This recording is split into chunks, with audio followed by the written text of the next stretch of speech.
Back in 1998, Volkswagen debuted its new Beetle, and as you probably remember, that car was girlier than a weekend filled with pedicures, Pilates, and doused in strawberry daiquiris. Nevertheless, it remained in production looking more or less the same for over a decade. In fact, it wasn't until the 2012 model year that the generation sitting behind me debuted with a longer, more coupe-like aggressive styling. It looks quite a bit less like the classic Beetle than the generation it replaced, but Volkswagen is hardly walking away from its heritage. For 2014, they're offering the Beetle GSR, meant as a tribute to cars of the same name from the 1970s era. A GSR stands for something in German that I'm not even going to try to pronounce, but in English, it means yellow-black racer. Hooray for original names, huh?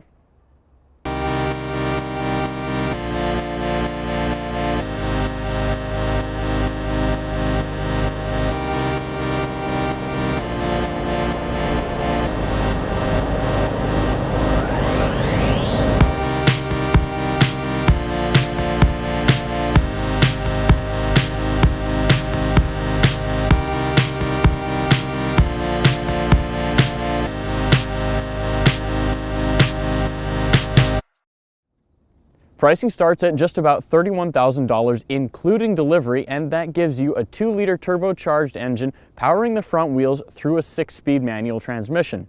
It's an updated version of Volkswagen's 2.0T that you'll also find in the R-Line version of the Beetle and the Jetta GLI.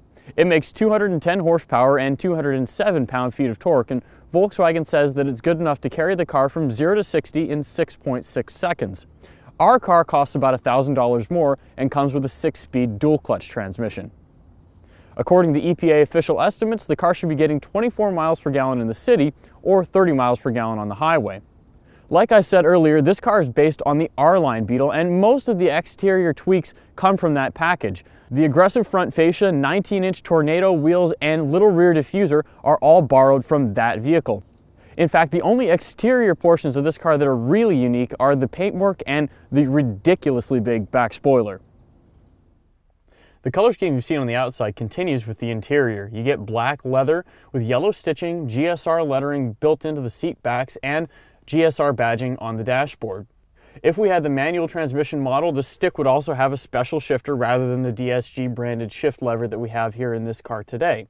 Now, the GSR model is based on Volkswagen's most expensive R-Line model. That means that you get these gauges on the dash that give you boost pressure, oil temperature, and a clock. It's a little bit gimmicky, but we'll take it. It's kind of fun.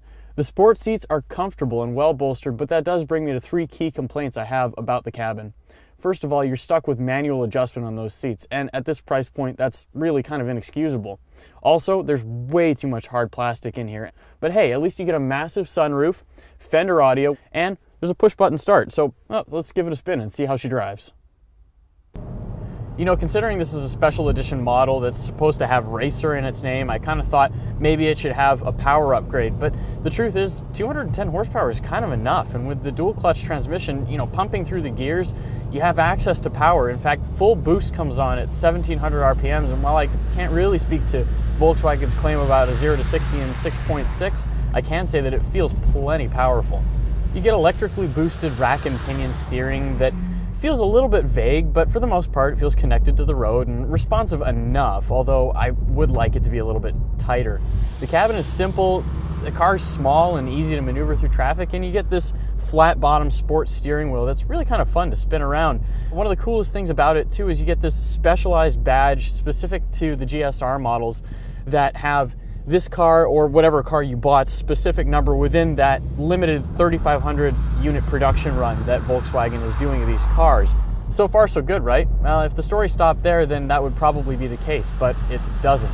There's just enough engine noise making it into the cabin to be annoying, but not quite enough to make it really feel like a sporty growl. I'd rather they either tone it down or bring it out one way or another, but this is not a particularly nice fence to be straddling.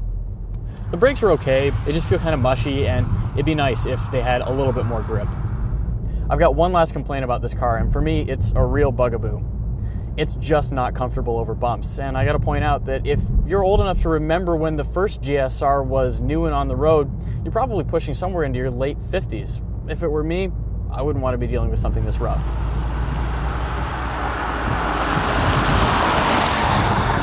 You know, if the Beetle GSR was more than special paint and an obnoxious spoiler, it might actually have some real collectability to it. But the sad truth is, it doesn't. Instead, you get a tarted up version of Volkswagen's most expensive turbo Beetle, and it's probably getting attention for all the wrong reasons.